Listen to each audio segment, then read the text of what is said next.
Hey, what's going on, Scatterbrains? Thank you for coming back to another episode of Scatterbrains. See, my name is Travis, and I'm here to do a review for Married at First Sight, Season 10, Episode 9. So I did not do my review last week. Last week was my first week back to work after being out on parental leave. And I'm going to go ahead and tell y'all this now. This is not working out. This is not working out well at all.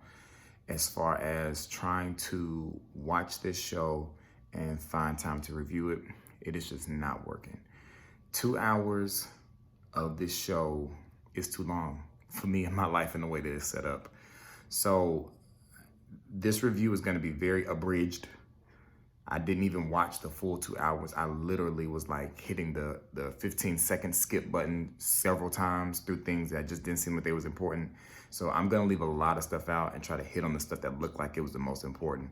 But I really have a good idea between last week and this week that moving forward, these reviews are going to be real scattered, real spread out. And, I'll talk about that later, but I just want to let y'all know that trying to get this review done has been very difficult given just time.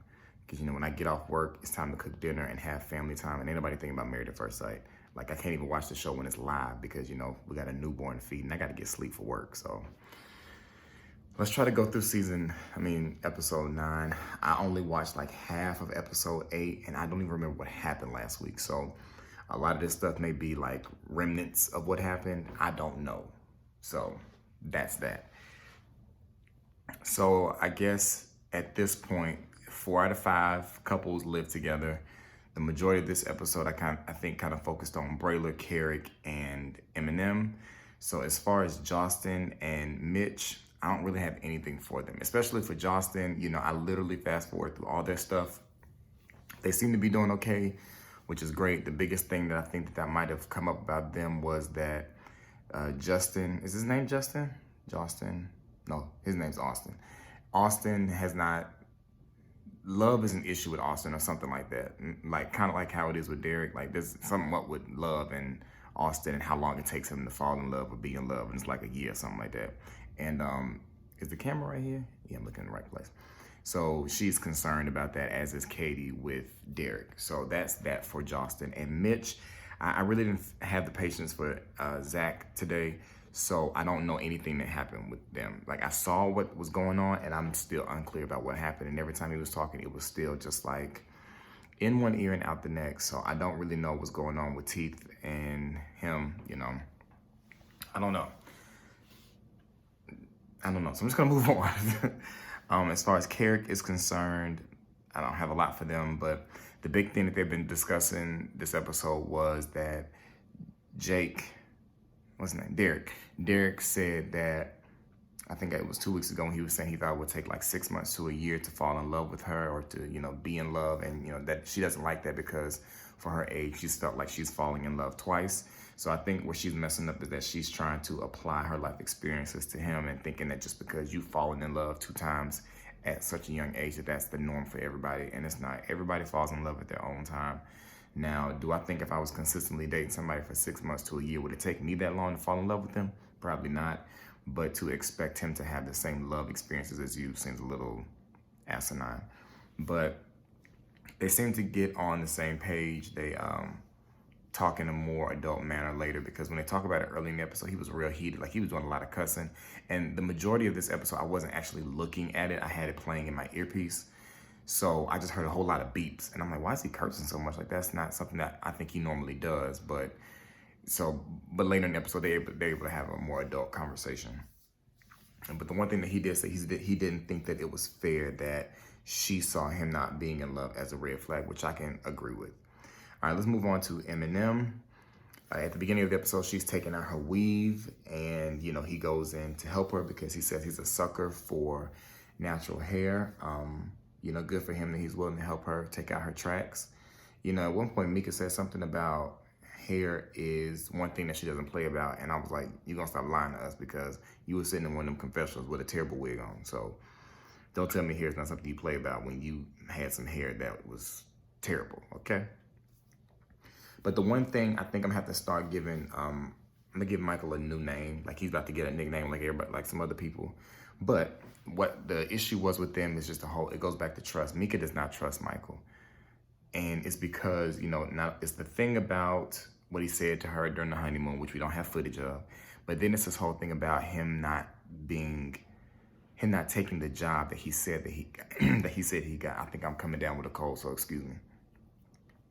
He had said earlier in the season that he had gotten the principal's job, but then on tonight's episode, or last night's episode, he was saying he did not take the principal's job because what they originally told him was not what they actually wanted from him, as if like his duties or his pay was different when he got there as opposed to when he interviewed, which doesn't make a lot of sense. Like Mika said, you got an offer letter, but now it's different. I mean, I don't really know how the private school, this chair needs to be tightened, how the private schools work in that aspect, but the show makes it seem like Michael is not telling the whole truth. So when she starts to talk to him about it, he starts to perch his lips again. And I think from now on, I'm just gonna call him Perch, because when he seems to be getting frustrated, he does like this. Like he's trying to, you ever like try not to yawn and you're trying to keep the yawn from coming out, so you kind of like try to keep your lips from parting. He does that when she starts talking to him, like he seems like irritated. So he's just like, and then like always like behind the ear thing, just. So he gonna be Perch from now on. So Perch was seeming like he was real irritated by all the questions, and I wrote down what he said. It was a lot of awkward silence. Like the producers of the show or editors were like, leave in all 55 seconds of this awkward silence. But he says that the reason why, because she was asking questions like, why didn't you tell me? When did you have time to apply for another job? When did you have time to accept another job? All this kind of stuff like that. And Perch was just like, I don't feel 100% comfortable with you. He said there are things that he would rather keep to himself. And it's just like, Perch, bro, you married. You can't just keep stuff to yourself. I mean, you can, but if you want to have a successful relationship, job is one of the things you need to be open and honest with your spouse. So she thinks him shutting down is the easy way out, and he's offended. He don't trust her. He feel like it's all set up for an I got you moment, and that there's no pleasing her. And I think later on, they go out to dinner or something like that. I fast forwarded through that part. So, I mean, Michael is just coming off, Perch, excuse me, it's coming off like just, he's not being 100% honest. And I know that could be attributed to editing. We'll never really know. All right, let's move on to the biggest couple there is tonight, and that would be Broiler.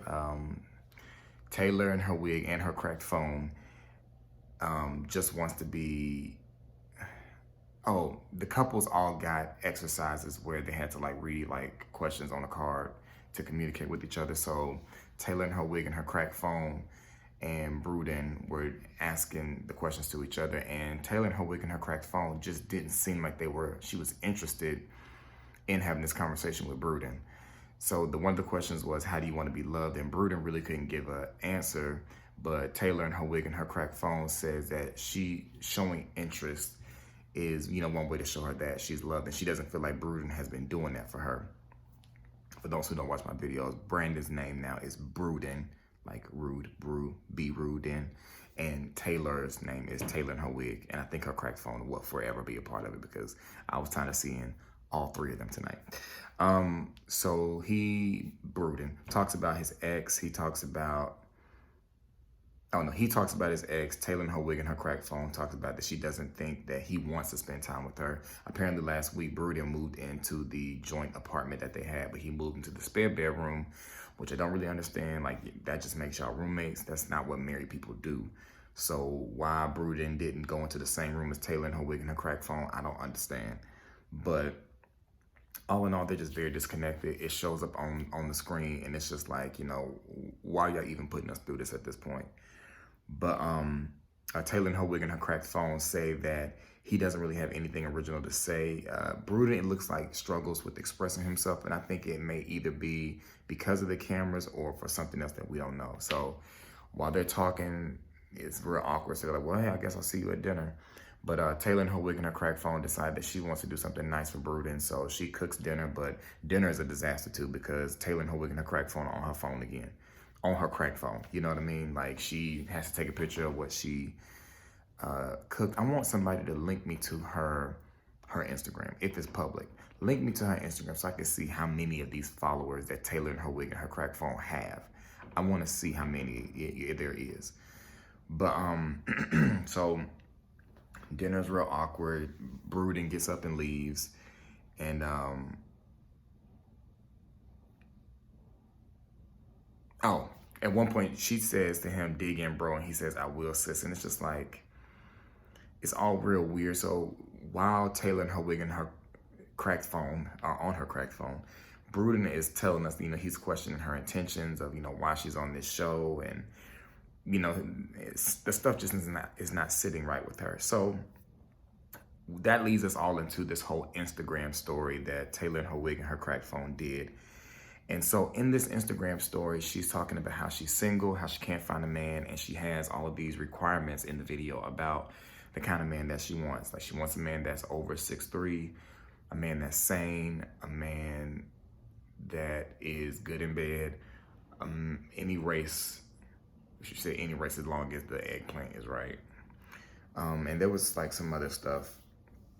And she posted this. And my thing is, if Taylor and her wig and her crack phone are married, why would you post something like that? When she's pressed about it later on in the episode, she just tries to say that it was supposed to be funny, but nobody found it funny. She was talking about it wasn't supposed to be taken literally. And it's like, but Taylor and your wig and your cracked phone, you literally had a list of things that you want in a man. How was nobody supposed to take that literally when you had literature in the video? Like, it doesn't make any sense. She was just trying to make excuses. And I think Taylor and her wig and her cracked phone was just trying to get back at Bruden.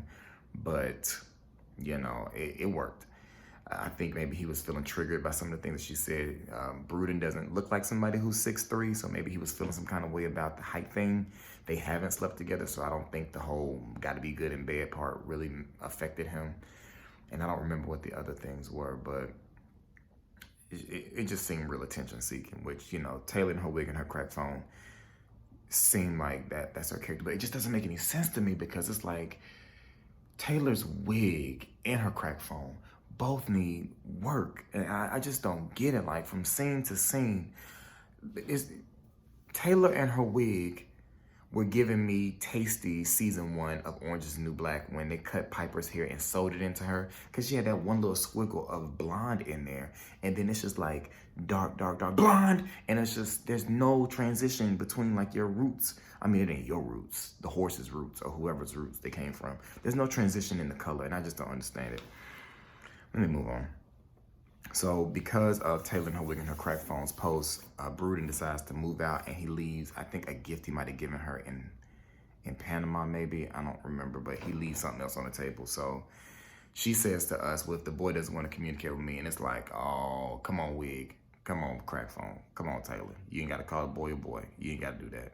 Now, granted, Bruden is rude, but, you doing a bit much. And this whole episode, she was doing just the most. She just seemed so irritable the whole episode. And I was like, Taylor and your wig and your crack phone, it's not like we are excited to watch you, but right now I don't want to see you on my TV screen, on my iPad rather. So she talks to Dr. Viviana, and Viviana's just trying to understand where she was coming from, and she's just blowing a whole bunch of smoke through the phone to her. But she said that the video wasn't about him or for him, and if he feels some kind of way, it's unfortunate. And it's just like, I can't imagine anybody in any kind of relationship or situationship to have the person that they're in that whatever with post a video like that and not feel some kind of way. Like, how do you not see it? Maybe her wig was too tight for her to understand what was going on. I don't know. But later she meets with Mika, and he meets with Mike, and they both just kind of discuss, what's going on. Mika kind of is understanding where Bruden is coming from. But Taylor and her wig and her crack phone are just oblivious to why the video was problematic. And yeah, it is what it is at this point. Bruden is willing to talk to her, but I think the damage is done. I mean, we know, I don't want to do spoilers, but if you ain't figured out by now, they didn't last. So, I mean, there's no point in us acting like they did. But, you can go to the Married at First Sight fan Instagram page and find out who's together and who's not. But we know they are not. Sorry if that was a spoiler, but you shouldn't be surprised. But, so yeah, the episode was, it was okay. I was entertained by Brayler. But I'm gonna need for Taylor and her wig and her crack phone to reevaluate some life choices. But that's all I got for now. Thank y'all for watching this very quick review. Make sure you remember to like, rate, comment, and subscribe if you haven't already, and hit the notification bell. Everything I missed, y'all can talk about it down in the comments and kind of inform me on what I missed or things that I didn't notice. That's the same thing as missing, I guess. But just put all that down in the comments, and I'll be talking to y'all there. All right, y'all. Take it easy, Scott Brains. Peace.